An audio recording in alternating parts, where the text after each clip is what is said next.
She came back home. Well, they didn't actually didn't even get all the cancer at that time. So it metastasized, and she came back here, and she was all right. Then all of a sudden, I remember distinctly one time we were both in the hairdresser, and she was walking towards me, and she started walking funny, like she couldn't keep her balance good. And I was like, "What's wrong with you? Why are you walking like that?" And then less than a week later, she was back in the hospital. That's when they found out that they had not gotten all the cancer.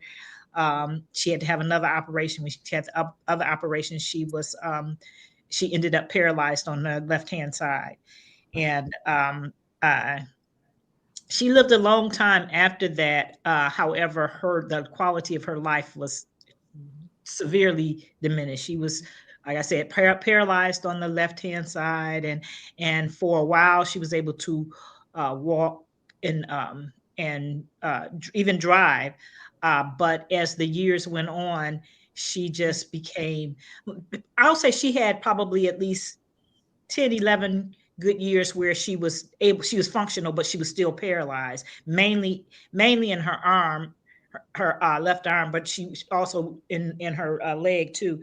But after about 11 years, she just continued to go down and down, and to the point that she became totally disabled, and ultimately totally unable to, or barely able to communicate at all. Uh, Wow. and and it was it was really something, because I will tell you that even with when she had it, it's sort of like lawyers do. A lot of doctors don't like to say anything negative about another doctor, about the doctor's Right. misdiagnosis or failure to diagnose, uh, because even when she came here, she ended up going to Howard University. That's where she had the second operation.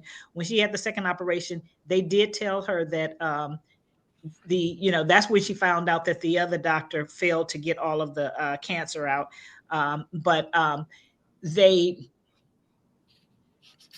clearly, her cancer had they the first doctor never did.